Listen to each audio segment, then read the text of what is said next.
கர்த்தருடைய பரிசு நாமத்திற்கு ஸ்தோத்திரம் உண்டாவதாக.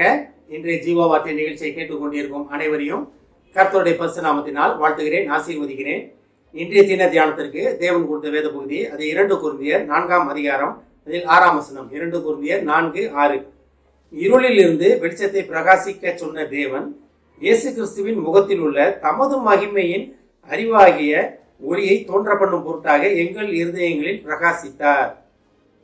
இன்றைய தினம் தேவ ஒளி நம்ம இருதயத்தில் பிரகாசிப்பதை உணர்வதற்காக, பிரகாசிப்பதற்காக தேவன் நம்மளை அழைக்கிறார்.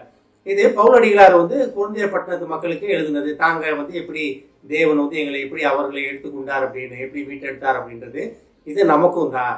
அப்ப நம்ம இருதயங்களில் தேவன் பிரகாசிக்கிறாரா? தேவ ஒளி, தேவனுடைய காரியங்கள் நம்ம இருதயத்தில் இருக்கிறதா? தேவ ஒளி நம்ம இருதயத்தில் கொழுந்து விட்டு எரிகிறதா?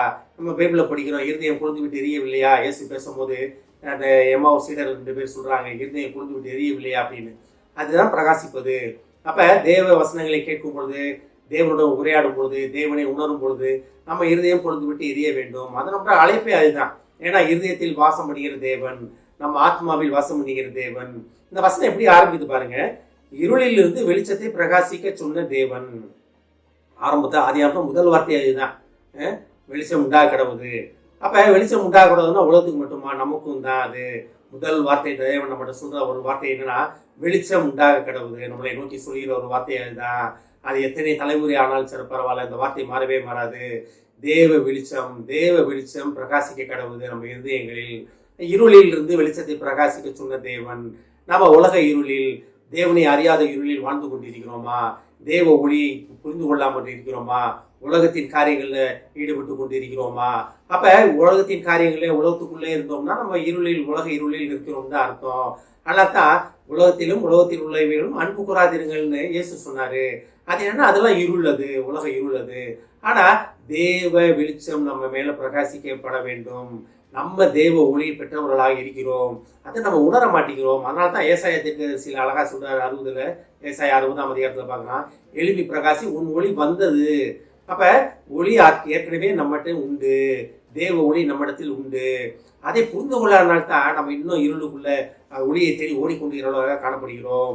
நமக்கு அந்த உணரக்கூடிய ஆவி, உணர்வின் ஆவி நம்மகிட்ட இல்லாதனால்தான் அந்த போராட்டங்கள். அப்ப இருளில் இருந்து ஒளியை பிரகாசிக்க சொன்ன தேவன் இயேசு கிறிஸ்துவின் முகத்தில் உள்ள தமது மகிமையின் அறிவாகிய ஒளியை தோன்ற பண்ணும் பொருட்டாக. அப்ப இயேசு கிறிஸ்துவின் முகத்தில் உள்ள அதான் பாருங்க, இயேசு கிறிஸ்து முகத்தில் உள்ள தமது மகிமையின் ஒளியாகிய, யாரோட மகிமை? தேவனுடைய மகிமையின் ஒளி இயேசு கிறிஸ்து மேல இருந்தது. அது நம்மகிட்டையும் வேணும். இது வழி வழியாக வர்றது. இது அதான் யோவான் 1:12 சொல்லுகிறது, அவர் நாமத்தின் மேல் விசுவாசம் உள்ளவர்களாய் அவரை ஏற்றுக்கொண்டு எத்தனை பேர்களோ அத்தனை பேரோட பிள்ளைகளாகும்படி அதிகாரம் கொடுத்தார். அப்ப சுதந்திரவாளி நம்ம. அப்ப தேவனுடைய ஒளி நமக்கும் உண்டு. அதை நம்ம உணர வேண்டும். நம்ம உணர்வதற்காக தேவன் இன்றைய தினம் நம்ம அழைக்கிறார். மகிமையின் ஒளி நம்ம பிரகாசிக்க வேண்டும். உங்களை பார்ப்பவர்கள் தேவனை பார்க்க வேண்டும். உங்க வாயிலிருந்து வர வார்த்தைகள் தேவனுடைய வார்த்தைகளாக இருக்க வேண்டும். நீங்க உலகத்துக்கு ஒளியாக அழைக்கப்பட்டு இருக்கிறீங்க. உங்க வாயிலிருந்து உயிர்ப்பிக்கும் வார்த்தைகள் வர வேண்டும். உங்க வாயிலிருந்து வர வார்த்தைகள் அடுத்தவங்களை மனம் மடிவுக்கு கொண்டு போகிற வார்த்தைகளாக இருக்கக்கூடாது.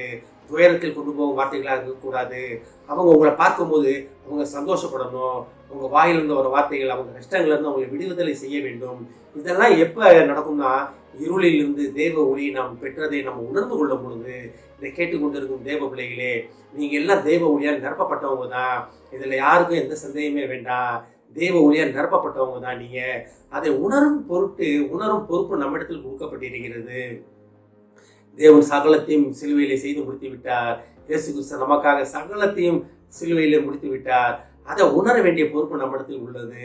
அதனால்தான் இருளிலிருந்து வெளிச்சத்தை பிரகாசிக்க பண்ண சொன்ன தேவன் தமது குமாரனாகிய இயேசு கிறிஸ்துவின் முகத்தில் உள்ள தமது மகிமையின் அறிவாகிய ஒளியை தோன்ற பண்ணும் பொருட்டாக எங்கள் இருதயங்களில் பிரகாசித்தார். எங்கள் இருதயங்கள்ன்றது உங்கள் இருதயங்களில் பிரகாசித்தார். அப்ப உங்கள் இருதயங்களில் பிரகாசமாகத்தான் இருக்கிறது. அதெல்லாம் எப்போ உணர முடியும்? தேவனுடைய வல்லமையை நம்ம உணர்ந்து கொள்ளும் பொழுது. எனக்காக மரித்தவர் ஒருத்தர் உண்டு, எனக்காக உயிர்த்தவர் ஒருத்தர் உண்டு, எனக்காக ரத்தம் சிந்தின ஒருத்தர் உண்டு. நம்ம உணரும் பொழுது இந்த பிரகாசம் வெளியே வரும். மோசையின் முக பிரகாசத்தை மக்களால் காண முடியவில்லை. ஒருவேளை பழைய ஏற்பாட்டின் இது அது எப்படின்னா, பழைய ஏற்பாட்டின் காரியங்களோட மோசையின் முகமே எப்படி இருந்துச்சுன்னா, புதிய ஏற்பாட்டு ஊழியக்காரராகிய உங்களுடைய முகம் எப்படி இருக்கணும், உங்களுடைய முகத்தின் பிரகாசம் எப்படி இருக்க வேண்டும். இயேசுவின் தேவனுடைய சித்தமே தான். எலும்பி பிரகாசம் ஒளி வந்தது, கர்த்தருடைய மகிமை உண்மையில் உதித்தது. நீங்க எங்கேயும் தேடி போக வேணாம். தேவன் உங்களுக்குள்ளே வாசம் பண்ணி கொண்டிருக்கிற தேவனை விசுவாசித்து அந்த ஒளியை பெற்று உலகத்துக்கு வெளிச்சமாக இருப்பதற்காக தேவன் அழைக்கும் அழைப்பை புரிந்து கொண்டு அதன்படி நடப்பதற்காக தேவன் அழைக்கிறார். ஆமென். ஜெபிப்போம். எங்களை அதிகமான அன்பின் பரலோக பிதாவே, தகப்பனே, இருளில் இருந்து ஒளியை வெளிச்சத்தை பிரகாசிக்க சொன்ன தேவனாகிய கர்த்தாவே, நீர் எங்கள் இருதயத்தில் பிரகாசித்து கொண்டிருப்பதற்காக நன்றி ஆண்டவரே. மகிமையின் பிரகாசம் எங்களில் இருந்து வெளிப்பட போவதற்காக நன்றி ஆண்டவரே. அதை நாங்கள் உணர்ந்து அந்த வழியிலே நடக்க எங்களை தயார்படுத்தும் ஆண்டவரே. உணர்வின் ஆவியை எங்களுக்கு தாரும் ஆண்டவரே. இதை கேட்டுக்கொண்டு ஒவ்வொரு ஊரையும் முதுகத்தை தெரிகிறோம் அப்பா. ஒவ்வொரு குடும்பத்தையும் முதுகத்தை தெரிகிறோம் அப்பா. குடும்பத்தில் உள்ள ஒவ்வொருவரும் இந்த மகிமையின் ஒளியை பெற்று உலகத்துக்கு ஒளியாக அவர் மாறப்போவதற்காக நன்றி ஆண்டவரே.